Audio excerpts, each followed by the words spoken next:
Listo, doctores. ¿Qué tal? Tengan todos muy buenas tardes, buenos días, buenas noches, buenas madrugadas, a la hora que sea que estén viendo la clase del día de hoy. Hoy, chicos, vamos a ver un tema demasiado interesante. Vamos a ver una organela que es muy, pero muy importante y que ya incluso ha sido mencionada en clases anteriores, ¿no? Que vendría a ser la mitocondria. Recordemos, doctores, que la mitocondria es una organela que se caracteriza ¿por qué? ¿Cuál es su característica principal de la mitocondria, doctores, a nivel funcional? Cuando ustedes escuchan la palabra mitocondria, ¿qué es lo que se les viene a la mente? A ver, los leo por el chat. ¿Qué es lo que les viene a la mente cuando ustedes escuchan la palabra mitocondria? Muy bien, Isaac, generar energía. Entonces, ustedes cuando hablen de mitocondria tienen que pensar energía, pero esa energía no se genera en cualquier ambiente. ¿Cierto? ¿En qué tipo de ambiente normalmente formo esa energía? ¿En un ambiente aeróbico o en un ambiente anaeróbico? ¿Cómo normalmente formo la energía con mitocondrias? Perfecto, aeróbico. ¿Por qué? Porque hay presencia de oxígeno. Ese es el punto de partida para que ustedes entiendan la clase del día de hoy. La mitocondria es una organela que se caracteriza por producir energía en un ambiente aeróbico. ¿Por qué? Porque necesita de oxígeno. Si tú no tienes oxígeno en la célula, esa célula no va a producir energía por vía mitocondrial. Buscará otro tipo de método para formar energía. Esos métodos los llamamos métodos anaeróbicos, como por ejemplo la vía del lactato. Pero ¿qué pasa? Te produce menos energía y la célula, como tiene menos energía, tiende a morir. ¿Se acuerdan, no? Se tiende a alisar. ¿Por qué? Porque empiezan a fallar las bombas, etcétera, ¿no? Un montón de cosas, empieza a haber menos reacciones, en fin. Entonces, así ustedes deben abordarlo. ¿Ya, chicos? Mitocondria igual a energía igual a oxígeno. Si no hay oxígeno, la mitocondria no va a participar. ¿Ya, chicos? Y recuerden que el oxígeno llega a las células a través de la sangre gracias a la hemoglobina. Perfecto. Lo primero que voy a hacer entonces el día de hoy, doctores, es presentarte a la mitocondria. Tú tienes que conocer a la mitocondria para que puedas aprender el proceso principal que es producir energía. Entonces, mira, la mitocondria, doctores, es una organela que se caracteriza porque tiene dos membranas. Miren, acá hay una y acá hay otra. Ahora, esta membrana que ustedes están acá viéndola se llama membrana externa. En cambio, esta que está aquí se llama membrana interna. Acuérdense, doctores, que la mitocondria antes era una bacteria. ¿Por qué? Porque hay una teoría que se llama teoría endosimbiótica que te explica que esta bacteria fue fagocitada por otra célula y ¿qué pasó? Se adaptó a esa célula y se transformó en lo que nosotros conocemos ahora como bacteria. Entonces, normalmente esta membrana era la membrana original de esa bacteria. Por eso es que esta membrana tiene características procariontes. Por ejemplo, no tiene colesterol. Mira, y te voy a poner por acá. Por ejemplo, la membrana interna no tiene colesterol. En cambio, la membrana externa sí tiene colesterol. ¿Por qué? Porque la membrana externa ya es una membrana eucarionte. Por eso es que ya tienes colesterol ahí. Ahora, si yo me pongo a revisar la estructura de la membrana externa, yo me doy cuenta que la membrana externa es lisa, ¿no? En cambio, la membrana interna que tiene acá, crestas mitocondriales. No se olvide, acá crestas mitocondriales. Ahora, si yo les pregunto, doctores, ¿quién es más permeable?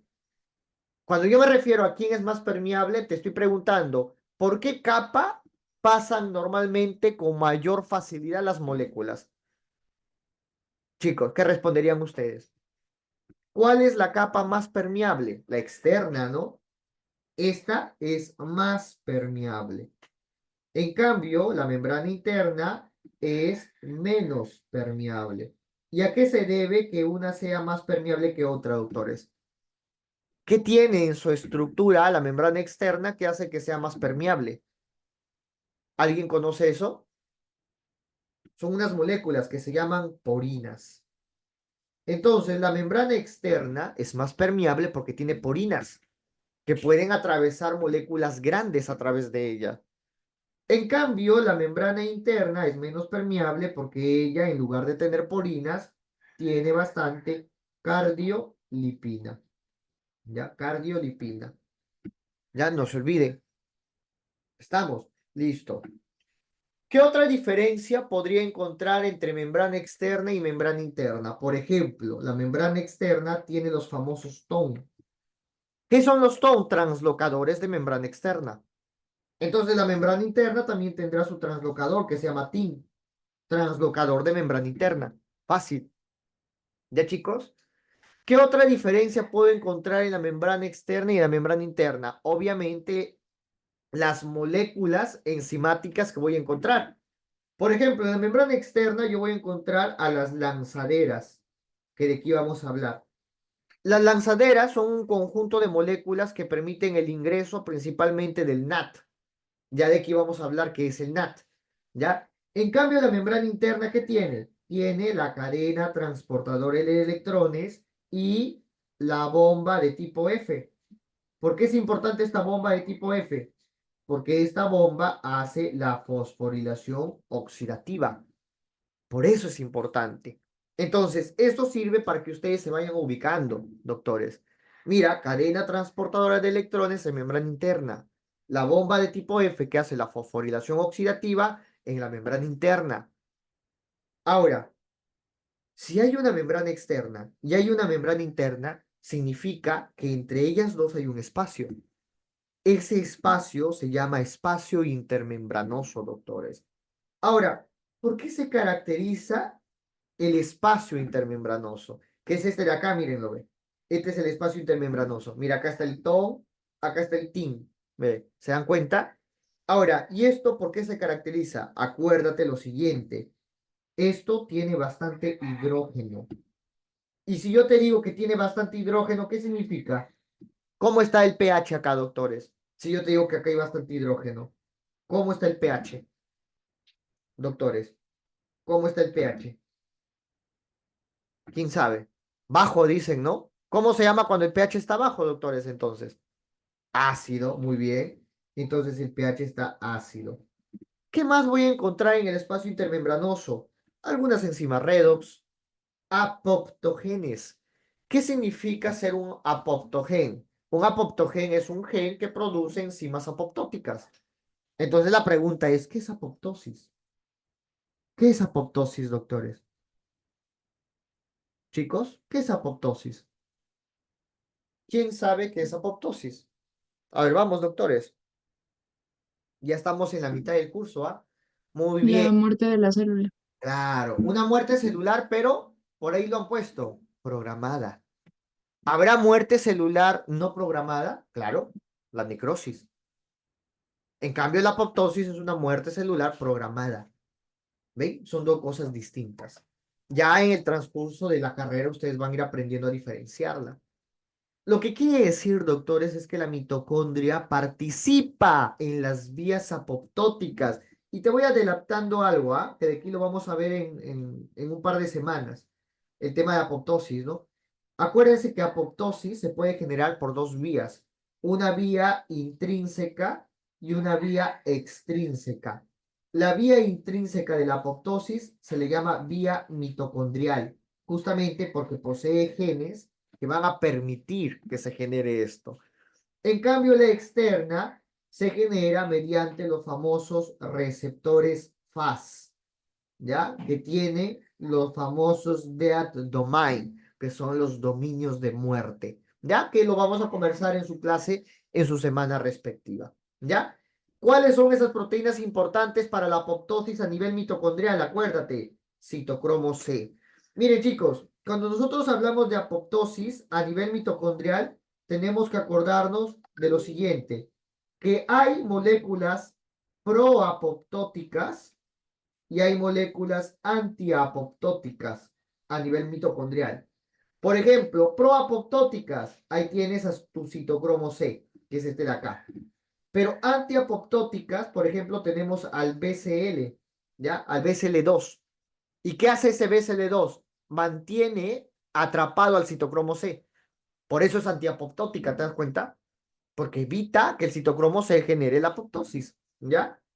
Listo. Bueno, también encontraremos como función la remodelación de las crestas, ¿no? Que bueno, es un dato extra. Ahora, ya hemos hablado de este espacio, pero también tenemos este espacio, ¿no? ¿Cómo se llama este espacio? Matriz mitocondrial. Aquí es donde ocurren todas las reacciones de importancia, se podría decir. Por ejemplo, el ciclo de Krebs. Hay una típica pregunta de examen que siempre pone y te dice, ¿todas las enzimas del ciclo de Krebs se generan o están en la matriz mitocondrial? ¿Qué opinan? ¿Todas las enzimas del ciclo de Krebs están en la matriz mitocondrial, verdadero o falso? ¿Qué opinan, chicos? ¿Todas las enzimas del ciclo de Krebs estarán en la matriz mitocondrial? ¿Será o no será, chicos? ¿Alguien que se arriesgue? F dicen por ahí. Falso dicen por ahí. ¿Qué opina el resto?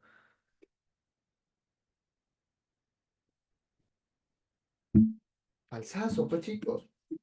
Ya, falso. Hay una única enzima del ciclo de Krebs que no está ahí en la matriz mitocondrial, sino que más bien está en la membrana interna de la mitocondria. Por ahí ya lo han puesto, ¿no? La sucinato deshidrogenasa, perfecto.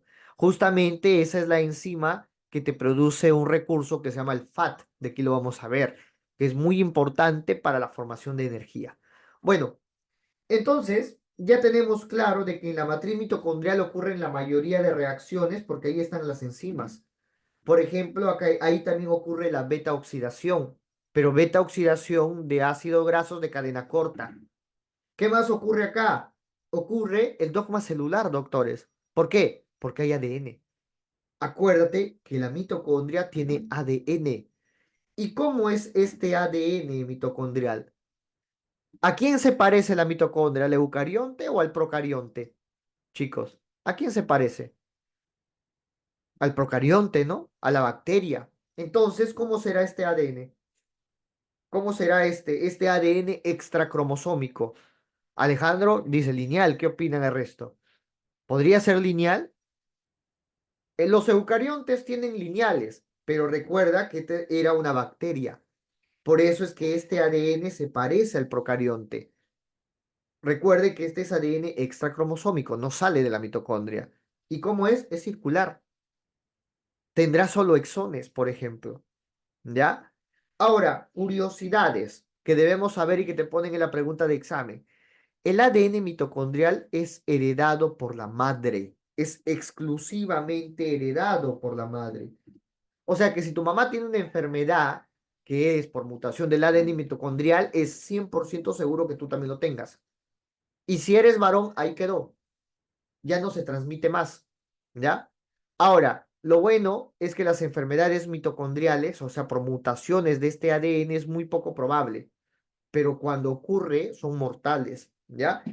Ahora, normalmente, ¿a qué parte afecta la mutación del ADN mitocondrial? Normalmente afecta a los genes que producen las proteínas de la cadena transportadora de electrones. Yo te presento acá la cadena transportadora de electrones. Mire, son cuatro complejos. Complejo uno, mire, complejo uno, complejo 2, complejo 3, complejo 4. Listo, simple, chicos. Cuando hay deficiencia de estas, se genera, por ejemplo, estas enfermedades. Acá de estas. Ahora, ¿te van a preguntar alguna de ellas? La única que ha venido en pregunta de examen es la encefalomiopatía, esta.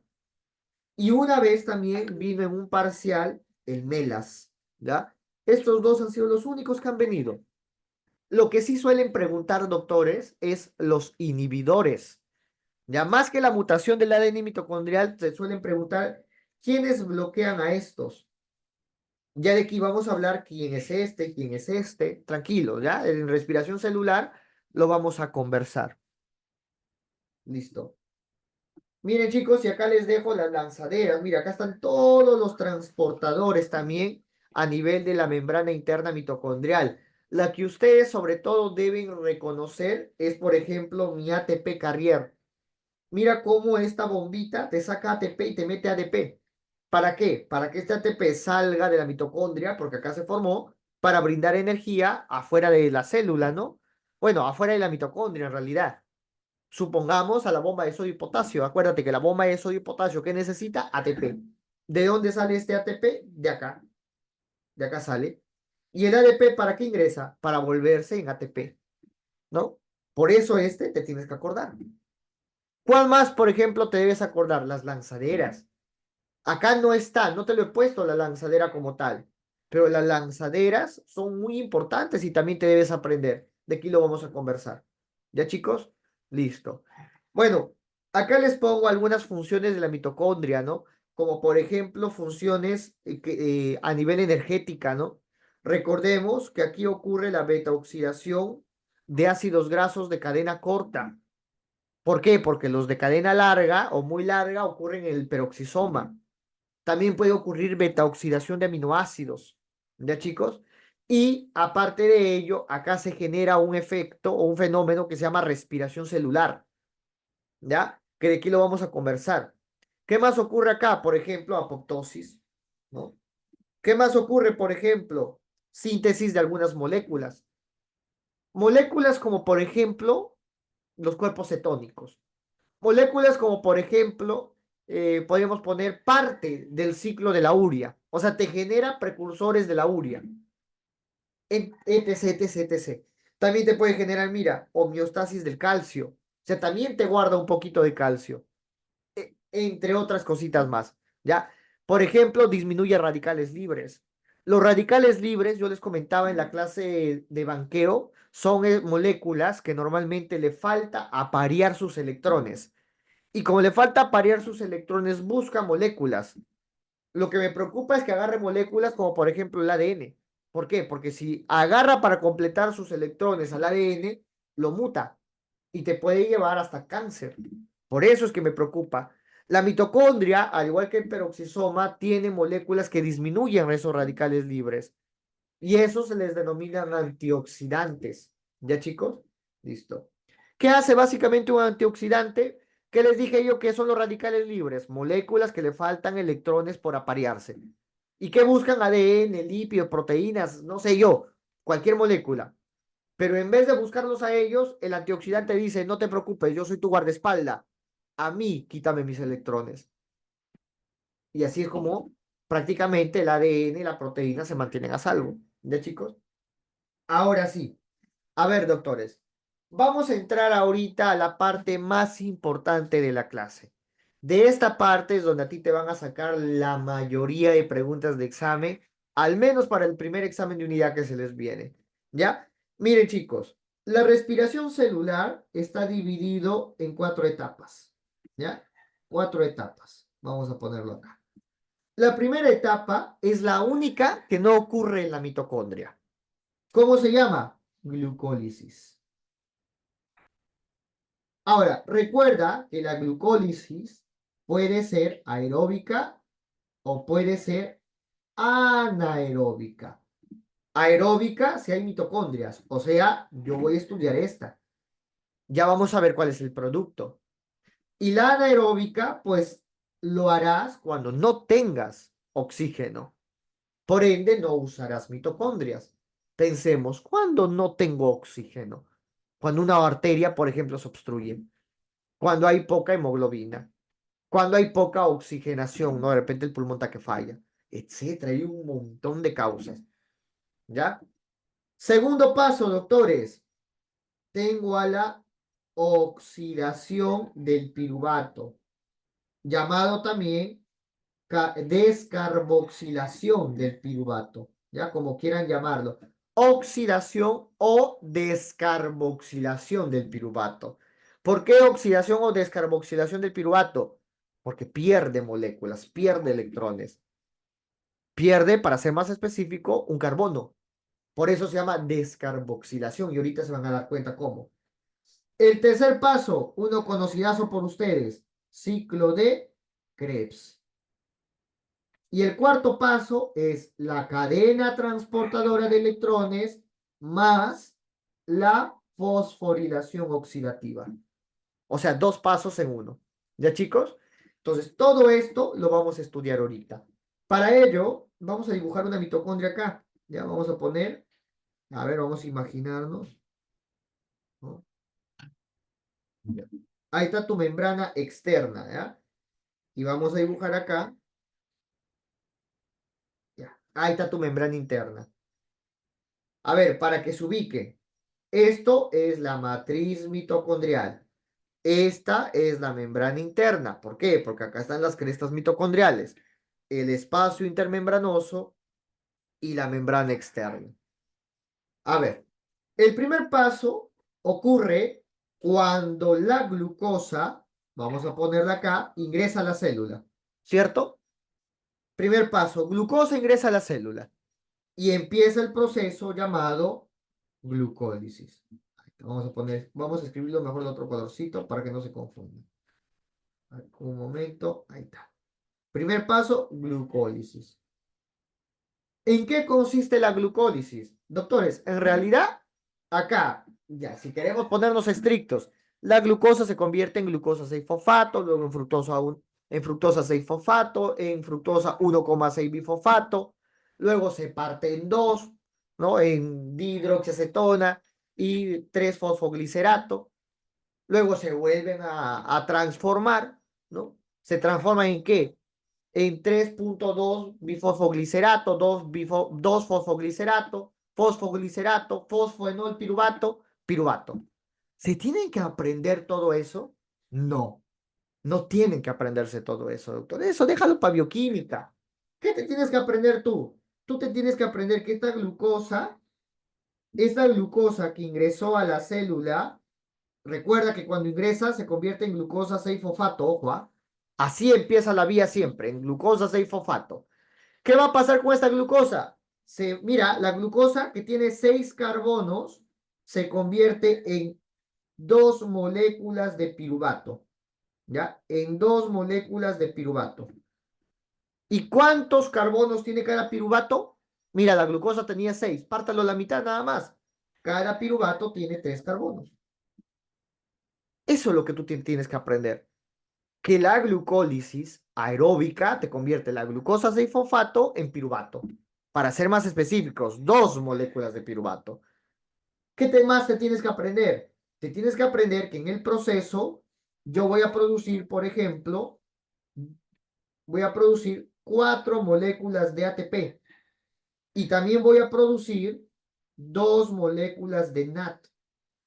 Pero NAT, así mire, van a encontrarlo, NAT-HH.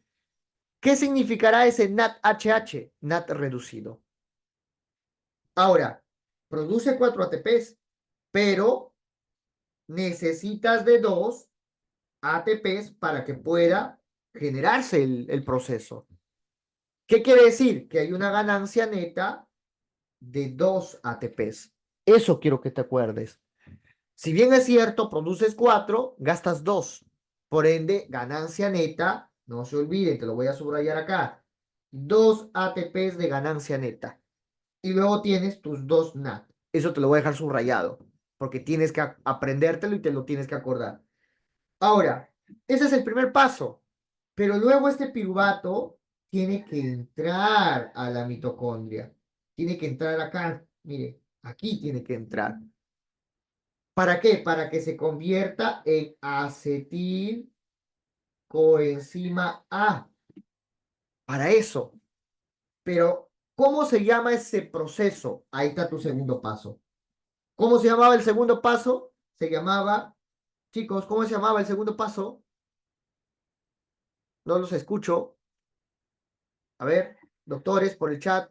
Segundo paso, Oxidación de Oxidación piruvato. del piruvato. la oxidación del piruvato. O también llamada descarboxilación, ¿no? ¿Cuántos carbonos tenía el piruvato? Tenía 3. ¿Y cuántos carbonos va a tener la acetilcoenzima A?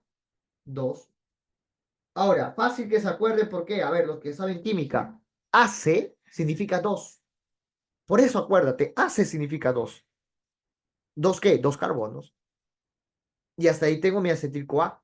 Ahora, la oxidación del piruvato no se dio de a gratis. La oxidación del piruvato necesita de una enzima que se llama piruvato deshidrogenasa. Esta convirtió el piruvato en acetil-CoA.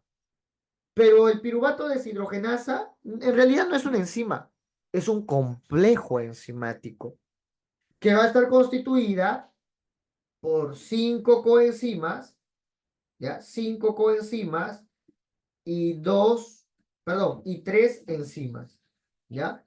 Y tres enzimas. Los nombres ahorita no ni se preocupen, en bioquímica lo van a aprender bonito. Yo quiero que te aprendas el proceso nada más. Mira, ya he convertido acetil-CoA. ¿Qué paso seguía después de esto, chicos? Ojo, y no se produce solo acetil-CoA. También se libera, por ejemplo, NAT. NAT reducido. Ahora acuérdate algo, ¿Cuántos piruvatos había? Habían dos. Entonces, ¿qué quiere decir? Que esto lo tienes que multiplicar por dos. Son dos acetilcoenzimas las que están entrando. Entonces serán dos NAT lo que yo estoy produciendo. Acuérdense, tengan cuidado. Ahora la pregunta es, ¿y qué le pasa al acetil-CoA?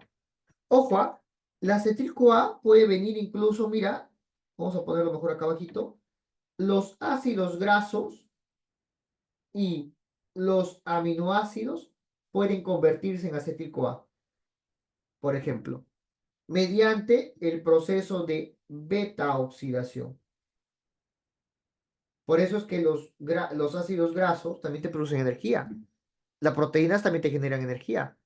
¿Cuál es el detalle de la beta-oxidación? Que te produce radicales libres. Esta beta-oxidación en el proceso te aumenta radicales libres. Lo bueno es que la mitocondria tiene con qué antioxidar esos radicales libres, pero igual puede hacer daño, porque no está preparada para cumplir esas funciones. Para eso está el peroxisoma, ¿ya? Por eso es que el cuerpo prefiere ¿qué cosa? Carbohidratos, ¿ya? Los carbohidratos. Ahora, ¿y la acetil-CoA? ¿Qué le pasa a la acetil-CoA? ¿A qué proceso entra la acetil-CoA? Tenemos nuestro tercer paso, doctores. ¿Cuál era nuestro tercer paso, chicos? Ciclo de Krebs. El gran, famoso ciclo de Krebs, ¿no? Que bastantes le tienen incluso un miedo enorme a este ciclo de Krebs. Ahora, la gran pregunta es, ¿te tienes que aprender todo el ciclo de Krebs? Cada molécula, cada cosa que sale. Ahorita no, pero te tienes que saber el esqueleto al menos del ciclo de Krebs. ¿Ya? Entonces, tercer paso, ciclo de Krebs. ¿Ya? Entonces, yo quiero que te acuerdes el orden. Mira, tenías al acetil-CoA que tiene dos carbonos, ¿cierto? Está, pero vamos a cambiar el color. Esta acetil-CoA va a recibir la unión de otra molécula. Esta otra molécula, ¿cómo se llamará, chicos? A ver, ¿quién se acuerda? ¿Quién ha leído un poquito el ciclo de Krebs? ¿Cómo se llama la molécula que se une al, al acetil-CoA, chicos? A ver, rapidito, a ver. Hasta eso ya busquen, chicos. Tienen que ser rápidos. Muy ¿El bien, oxaloacetato? muy bien, Oxas. muy bien, chicos. El oxalacetato. ¿Y cuál es la característica de este? Tiene cuatro carbonos. O sea que cuatro carbonos más los dos que tengo acá forman una molécula que se llama ácido cítrico o llamado citrato. ¿Cuántos carbonos tendrán? Seis. ¿Ven? Fácil, ¿no? Cuatro más dos. Por eso es que el ciclo de Krebs se llama también el ciclo del ácido cítrico. O se le llama también el ciclo de los ácidos tricarboxílicos. ¿Ya? Como quieran llamarlo. Ahora, chicos, miren, a partir de acá yo quiero únicamente que se aprendan el orden. ¿Ya? Por ejemplo, el ácido cítrico luego se transforma ¿en qué? ¿En qué se forma, chicos? ¿En qué se formará? En isocitrato. Y por ahí yo estoy seguro que alguien va a gritar, me va a decir, doctor, te estás olvidando del cisaconitato. Tranquilos, ¿para qué el cisaconitato? Chicos, hay una enzima, ¿ya? Hay una enzima, esa sí te la voy a poner acá, ¿ya? Te la voy a poner de rojito, ¿ya? Hay una enzima que se llama aconitasa. La aconitasa, doctores, lo que hace es hidratar y deshidratar al ácido cítrico. Cuando hidrata el ácido cítrico, lo convierte en cisaconitato. Y cuando lo deshidrata, lo convierte en isocitrato. Por eso es que no tiene importancia en realidad, chicos, ¿ya? Por eso no te lo he mencionado. Ahora, este isocitrato luego se va a convertir en ¿qué, doctores? ¿En qué se convertirá? A ver, acá hay una molécula también bien conocida. bien característica también. ¿Cómo se llama esta molécula? Alfa-cetoglutarato. Muy bien, ¿no? El alfa-cetoglutarato. ¿Ya? El alfa-cetoglutarato. Luego, ojo, y en este momento es clave. Este quiero que te acuerdes. ¿Por qué? Porque aquí se produce el primer NAT. Acá se produce el primer NAT. Mire, te lo voy a subrayar, ¿ya? Ahí está, tu primer NAT. Luego, el alfa-cetoglutarato, ¿en qué se convierte, chicos? Succinil-CoA. En succinil-CoA, ¿no? En succinil-coenzima. ¿Será importante este proceso? Claro, porque acá yo te voy a producir otro NAT, aquí. ¿Cómo se llamará la enzima, chicos? Mira, acá es fácil, ¿ah? Por ejemplo, a esta la convierto en alfa-cetoglutarato, pero ¿cómo se llama esto? Isocitrato. Si ustedes ven acá el NAT, significa que esta es una deshidrogenasa. Siempre que veas NAT, piensen que la enzima es una deshidrogenasa. Ahí te estoy cantando un tip de oro también. Entonces, ¿cómo se llamará esta enzima? La que está acá, isocitrato deshidrogenasa. ¿Cómo se llamará la siguiente? Alfa-cetoglutarato deshidrogenasa. ¿Por qué? Porque me estoy viendo acá el NAT. Por eso es que es importante este proceso. Ahora, ¿y el succinilcoenzima A qué le pasa después? ¿Qué le pasa al succinilcoenzima A? ¿En qué se convierte, chicos? Succinato. En succinato. Acá habrá liberación de NAT. Ya no, ¿no? ¿Qué se produce acá? Acá se produce de frente un GTP. Un GTP, que luego se convertirá mediante una mutasa en ATP. O sea que brinda energía, mira, una molécula de ATP. Y el succinato luego se convierte en fumarato. Fumarato. Acá se convierte en fumarato, ¿ya? Y luego lo convierto en malato. Y finalmente en oxalacetato. Ahora, aquí, doctores, hay otro momento clave, porque acá se produce otro NAT. ¿Ya? Acá se produce el último NAT. Es más, chicos, nos hemos olvidado de alguien, ¿De quién nos hemos olvidado? ¿Qué no hemos puesto acá? Hemos puesto al NAT, hemos puesto al GTP, pero ¿de quién nos hemos olvidado, chicos? El FAT. Del FAT, ¿no? ¿Y el FAT en dónde yo lo voy a producir? Al FAT. ¿En dónde lo produzco, chicos? En el proceso de convertir succinato en fumarato. Aquí, doctores, yo produzco el FAT, pero el FAT reducido. ¿Y cómo se llamará esa enzima si ustedes ven reducido? Deshidrogenasa. ¿Cómo se llama? Succinato deshidrogenasa. Y esta te la voy a escribir, Succinato deshidrogenasa. ¿Por qué? Porque esta es la única enzima del ciclo de Krebs que está en la membrana interna de la mitocondria. Es más, este es el complejo 2 de la cadena transportadora de electrones, doctores. ¿Ya? Para que más o menos se vayan dando cuenta. Ahora, doctor, ¿será importante meterme todo esto en la cabeza? Si estás con el profesor Chuna, tienes que aprendértelo todo. Porque el profesor Chuna suele preguntar, o bueno, suele ponerte en una de las preguntas que elabores, ¿no? Esquematices la respiración celular. Con el profesor Larco basta con el orden. Ahora, lo que ustedes sí se tienen que aprender es cuáles son los productos del ciclo de Krebs. Eso deben aprenderse. Ahora, fácil, chicos, Hay 4 productos en el ciclo de Krebs. Fácil. ¿Cuál? Por ejemplo, 3 moléculas de NAT.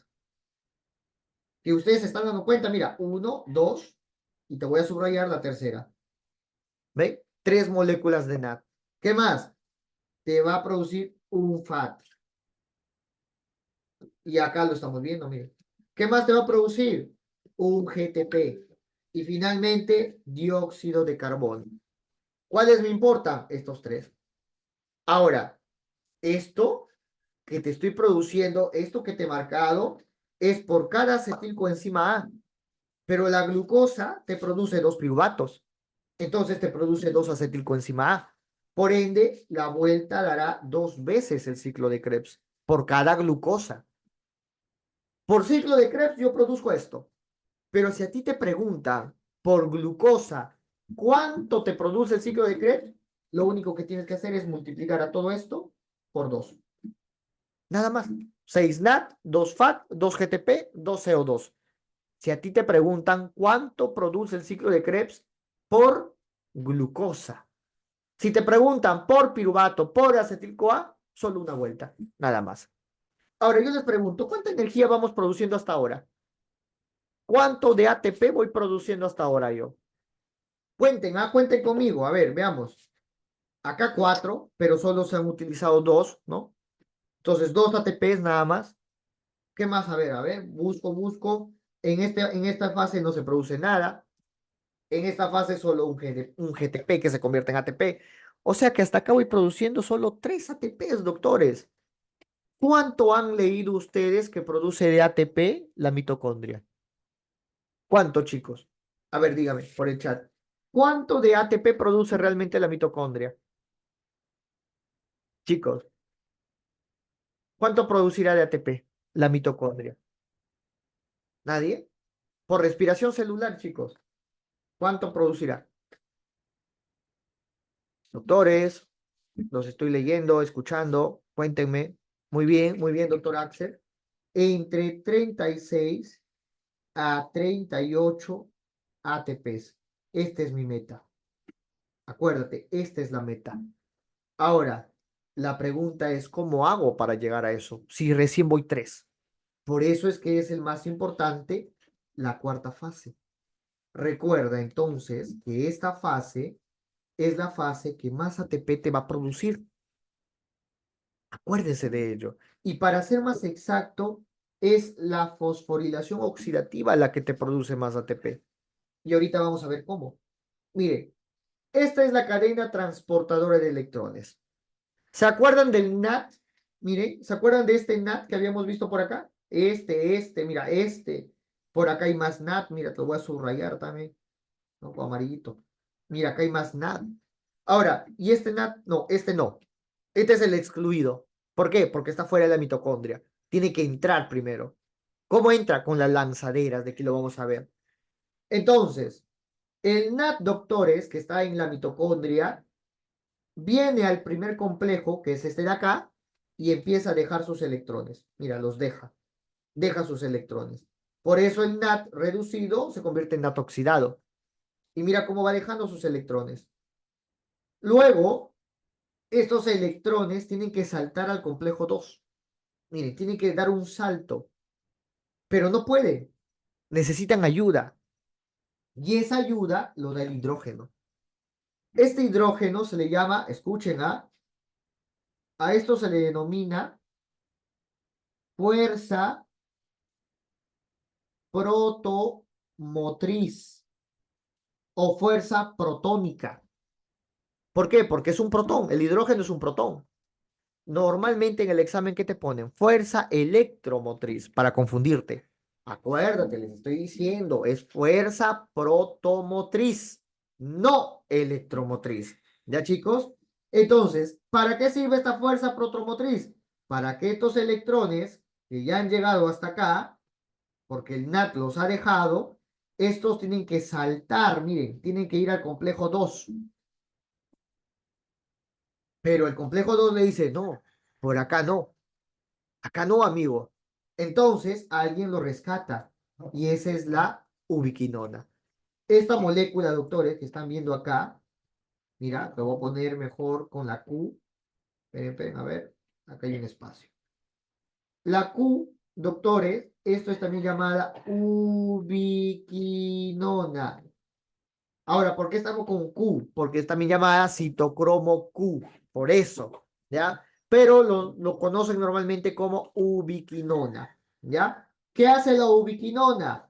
La ubiquinona dice, a ver, yo que estoy en la membrana interna de la mitocondria, agarro estos electrones que están saltando. ¿Por qué? Porque acuérdate que este hidrógeno que está fluyendo hace que salten los protones, perdón, los electrones. ¿Ya? Ojo, repito, ¿ah? Esta fuerza de protones hace que salten los electrones. ¿A dónde iban a saltar? Iban a saltar en el complejo 2, pero el complejo 2 le dice, no, yo estoy ocupado. Entonces saltan a la ubiquinona. Y la ubiquinona los lleva al complejo 3, miren. Entonces, estos electrones ahora están en el complejo 3. Vamos a ponerlos acá. Estos son del complejo 1, mira, los electrones del complejo 1. Doctor, ¿y por qué el complejo 2 no quiso recibir los electrones? Primero, porque el complejo 2 no atraviesa toda la membrana. Acá aparece como si atravesara toda la membrana, pero en realidad es una proteína monotópica. Monotópica y monopaso, ya que está en la capa interna de la membrana interna mitocondrial. Porque recuerda que cada membrana tiene una capa bilipídica, ¿ya? Entonces, en la hoja más interna de la membrana interna mitocondrial, ahí encuentra el complejo 2. Y recuerda que el complejo 2, ¿quién es? El complejo 2 es el succinato deshidrogenasa. Entonces, para que me entiendas bonito, tú acuérdate que acá lo que pasa es que el FAT, esperen, acá lo que pasa es que el FAT deja sus electrones. Este FAT reducido deja sus electrones y se convierte en FAT oxidado, como le pasó al NAT. Y estos electrones que están acá, luego saltan a la ubiquinona. Y la ubiquinona los lleva acá, al complejo 3. O sea, resumen. Tanto el complejo 1 como el complejo 2 mandan sus electrones al complejo 3 mediante la ubiquinona. ¿Cuál es la diferencia? Que el complejo 1 generó los electrones mediante el NAT y luego mandó hacia la ubiquinona gracias a una fuerza protónica. Acá en el complejo 2, como esta es una enzima, ella misma bota a los electrones desde el FAT hacia la ubiquinona. ¿Para qué? Para que la ubiquinona los lleve al complejo 3. ¿Y qué pasará en el complejo 3? Este se llena, ¿no? Se termina de llenar, va a estar a full. Entonces, como está full, dice, bueno, ya yo acá no tengo más espacio. Mejor lo mando al complejo 4. Y mira, lo manda acá, al complejo 4. ¿Se dan cuenta? ¿Pero cómo? Mediante el citocromo C. O sea que el citocromo C hace la misma función que la ubiquinona, solo que en vez de llevar del complejo 1 y 2 al complejo 3, esta te lleva del complejo 3 al complejo 4. Pero los electrones deben saltar, porque esta no es una enzima. Entonces, para que salten, miren de nuevo, fuerza protomotriz. 4 hidrógenos. Chicos, ¿ya? No se olvide. Luego, estos electrones, ¿a dónde van a ir? Al complejo 4 y se empiezan a meter acá, miren. Va a haber un momento que al igual que pasó con el complejo 3, este se va a llenar. Entonces debo saltar, debo botar a esos electrones, pero ya no hay más complejos. Entonces viene el oxígeno. Por eso es que el oxígeno se le considera como, escuchen, ¿ah? El oxígeno es el principal aceptor de electrones. ¿Por qué? Porque capta estos electrones y se convierte en agua. ¿Ve? Mira cómo se convierte en agua. Pero para que pueda hacer eso, estos electrones tienen que saltar hacia el agua. ¿Cómo lo hace? Por una fuerza protomotriz. ¿Ve? En los tres proteínas yo he visto esta fuerza protomotriz. Miren, en algunas literaturas ustedes van a encontrar 3 hidrógenos, 2 hidrógenos y 3 hidrógenos. ¿Ya? Tengan cuidado. ¿Ya? Porque también está así en algunas literaturas. El desenlace es el mismo, así que tranquilos. ¿Ya? Pero ténganlo en cuenta. Listo. ¿Qué me estoy dando cuenta, doctores? Que boto hidrógenos así, boto hidrógenos para acá y boto hidrógenos para acá. Pero siempre hidrógenos a este lado, ¿no? ¿Y qué les dije yo que es el espacio intermembranoso? ¿Se acuerdan? Chicos, ¿cómo es el pH del espacio intermembranoso? ¿Qué les dije? Es ácido. Ácido. ¿Por qué? Porque tiene mucho hidrógeno.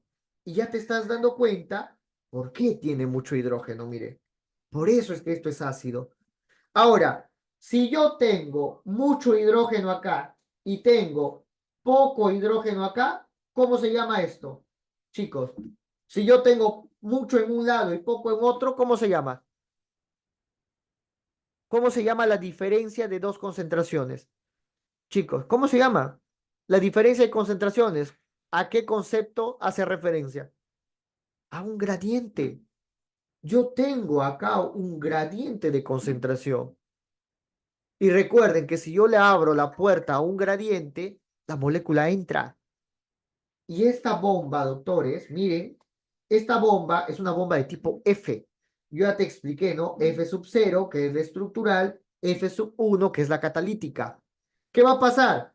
Por cada, mire, escuchen, por cada 3 moléculas de hidrógeno que ingresen a través de esta bomba, yo voy a producir una molécula de ATP. Doctor, pero no te entiendo, ¿cómo así? Imagínense que la bomba es como si fuera una turbina en un río. Cuando el río avanza, la turbina gira y ¿qué te forma? Electricidad. Acá no te forma electricidad. Acá ¿qué te forma? Energía química. En vez de agua, ¿qué tienes? Protones. O sea, nuevamente fuerza protomotriz. ¿Se dan cuenta? De nuevo una fuerza protónica. Cuidado, te vayan a poner fuerza electromotriz, les estoy avisando, chicos, ¿ah? Entonces, esta fuerza protomotriz cuando ingresa, al igual que hacía el río, el agua con la turbina, este mueve esta turbina. ¿Y esta turbina para qué es? Para juntar el ADP más fósforo inorgánico y formar ATP. Por eso es que esta turbina se le conoce como ATP sintetasa, porque produce ATP. Ahora, yo les hago una pregunta. Si estos proteínas que están acá, estos transportadores, no funcionan, ¿podrá funcionar este? Obviamente que no, porque ya no va a haber la gradiente. Acuérdense que si este no sirve, el hidrógeno ya no sale. Entonces ya no hay gradiente. Y así es como se forma el ATP. Uy, doctor, perfecto. Ya sé cómo se forma el ATP, pero ¿por qué tenemos 36 y 38 ATPs? Vamos al conteo entonces. Ahora, hay una ley general, doctores, que ustedes deben saber, ¿ya? Hay una ley general que te dice, por cada, ¿ya? Por cada NAT reducido, yo voy a producir 3 moléculas de ATP. Y por cada FAT reducido, yo voy a producir 2 moléculas de ATP. Esa es la norma general. Esto debe estar en tu cabecita bien plantado hasta tu examen final. Esto no puedes olvidarte. Ya después del final pasas biología, te acuerdas un ratito más en bioca y luego no lo vas a volver a ver nunca más en tu vida. ¿Ya? Pero siempre es bueno que lo tengas en mente al menos. ¿Ya? Ah, ojo, antes de empezar con el conteo, acá les estoy dejando la lista de inhibidores, doctores. ¿Ya? Por ejemplo, el complejo 1, mire, es inhibido por barbitúricos y la rotenona. Ahora, ¿cuál te van a preguntar en el examen? Este de acá. Ese te van a preguntar. ¿Cuál es el mecanismo del monóxido de carbono y del cianuro? Acuérdate que con esto se mató Hitler y toda su gentita. Por eso es que te preguntan bastante. También es un fármaco, bueno, no es fármaco, ¿no? Es una sustancia muy conocida. Bastante gente se ha muerto por culpa de ello. Los campos de concentración para los judíos, por ejemplo, ponían píldoras de cianuro arriba de los campos, de estos, ¿cómo se llamaba?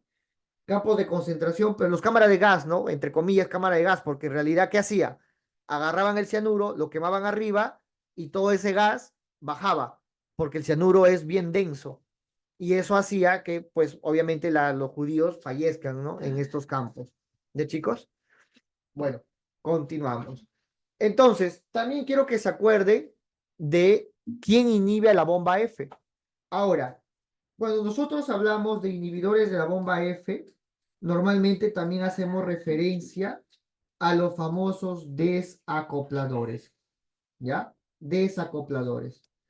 Ahora, los desacopladores, doctores, son moléculas que generan una fuga del hidrógeno. O sea, que en vez que el hidrógeno ingrese por acá, lo hace ingresar por acá. Y de esa manera no formo ATP, pero sí formo, miren por acá, miren, por ejemplo, la termogenina. Miren, este es un desacoplador. Y la termogenina, por ejemplo, lo encontramos bastante en la grasa parda, en los neonatos y en los osos polares, ¿no? ¿Y qué hacía? Te generaba el ingreso del hidrógeno, ya no ingresaba por acá, miren, más bien ingresaba por acá, pero te producía calor. Te producía calor. El 5% de todo esto que hemos hablado es formado a calor. O sea, produces calor. ¿Ya? No se olviden de ello. Tú produces energía, perfecto, produces calor. ¿Ya? Produces siempre calor ahí de la mano. Listo. Vamos con el conteo ahora. Miren, chicos, a ver, vamos con calma. Tenemos la fase 1. La fase 1, primero hay que preguntarnos, ¿cuántos ATPs hay en la fase 1? Chicos, ¿cuántos ATPs se formaron en la fase 1? Doctores, vean, fase 1, glucólisis. ¿Cuántos ATPs hay? 2. ¿Por qué? Porque los otros 2 se han gastado. Entonces te lo voy a escribir acá. 2 ATPs.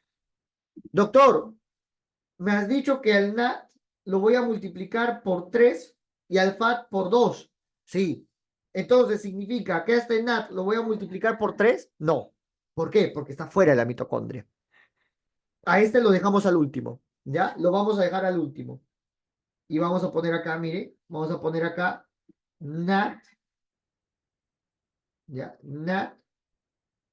Y vamos a poner 2 flechitas. ¿Ya? Pero lo vamos a dejar al último. ¿Ya? Al último lo vamos a dejar. A ver, siguiente fase. Es la descarboxilación del piruvato. ¿Produces ATP por descarboxilación del piruvato? A ver, veamos. Descarboxilación del piruvato. Produzco acetil-CoA y produzco NAT. No produzco ATP. Pero este NAT ya está dentro de la mitocondria.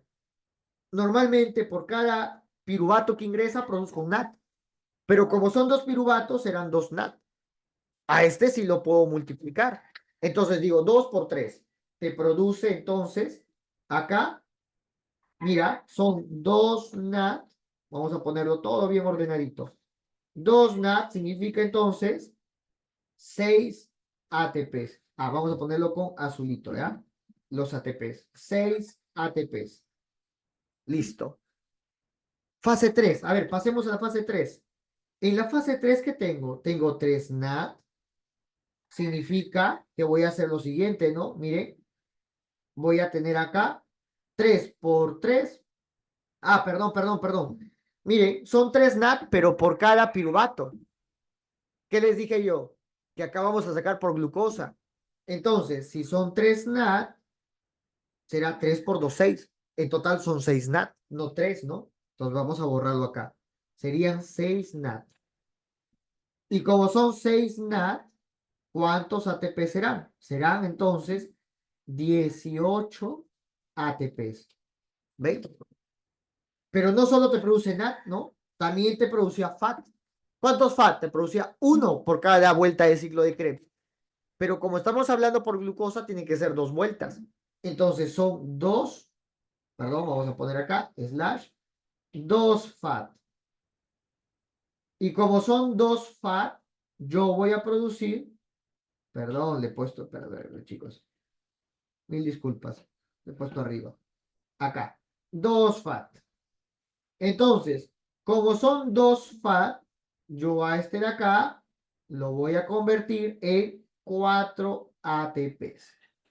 Ahora, este NAD, perdón, este NAD y este FAT ha producido ATPs. ¿Por qué proceso?